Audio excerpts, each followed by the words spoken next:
تعالیٰ نے ایک دفعہ موت کے فرشتے اسرائیل سے پوچھا، اسرائیل کیا تجھے کسی کے مرنے پہ کبھی رحم آیا ہے، کسی مرنے والے پہ؟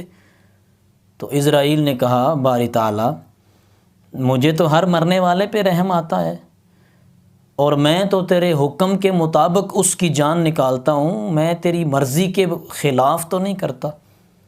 اللہ کریم نے فرمایا، اچھا اسرائیل یہ تو بتا کہ اچھا آج تک تجھے نہ سب سے زیادہ کس کے مرنے پہ رحم آیا ہو، کسی کے مرنے پہ تجھے رحم آیا ہو سب سے زیادہ؟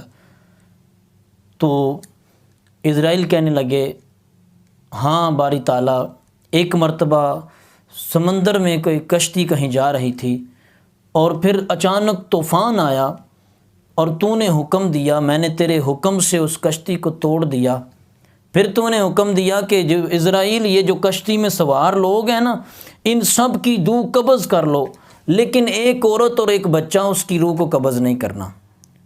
میں نے سب کی روح کو قبض کر لیا اور انہیں لکڑی کے اس کشتی کے تختے پہ چھوڑ دیا، اور سمندر کی لہریں انہیں ساحل تک لے گئیں۔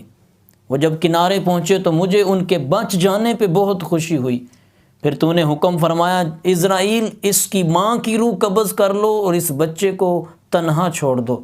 اللہ تو جانتا ہے اس وقت اس بچے کو بے آسرا چھوڑنے پہ مجھے کس قدر غم ہوا اور اس کے اوپر مجھے کس قدر ترس آیا۔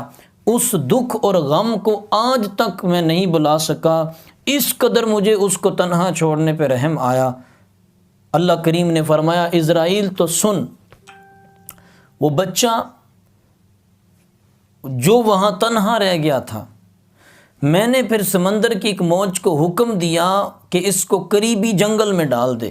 سمندر کی موج نے اس کو قریبی جنگل میں ڈال دیا، اور وہ جنگل جو تھا وہ طرح طرح کے پھلدار درختوں سے لدا ہوا اور خوشبودار پھولوں کے پودوں سے بھرا ہوا تھا، اور وہاں پانی کے میٹھے چشمے بہہ رہے تھے، اور وہاں بہار کا سامان تھا۔ میں نے اس کو وہاں پہ اس کی پرورش فرمائی۔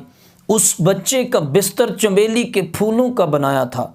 پھر میں نے اس کو دنیا کی ہر نعمت وہاں عطا کی تھی۔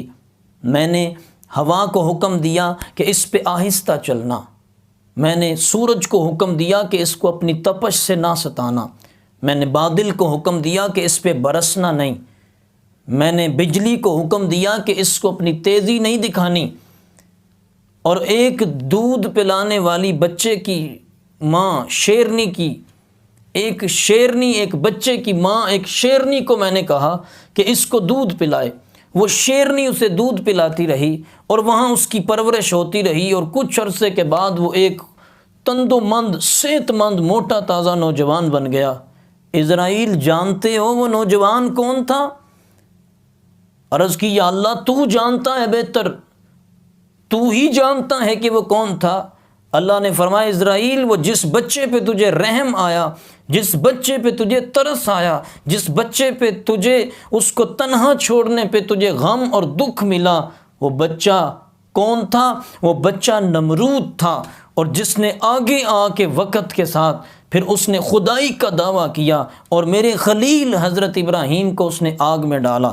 مولانا روم مثنوی میں نا اس روایت کو بیان کرنے کے بعد فرماتے ہیں کہ اس سے پتہ یہ چلا کہ اللہ تبارک و تعالیٰ کے ہر کام میں حکمت ہوتی ہے۔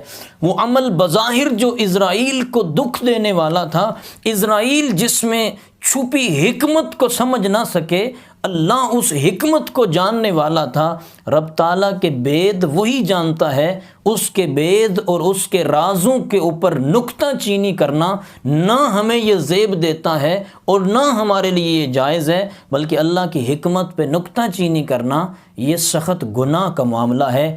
اللہ ہر راز کو جانتا ہے، علیم بذات الصدور ہے، علی کل شیء قدیر ہے۔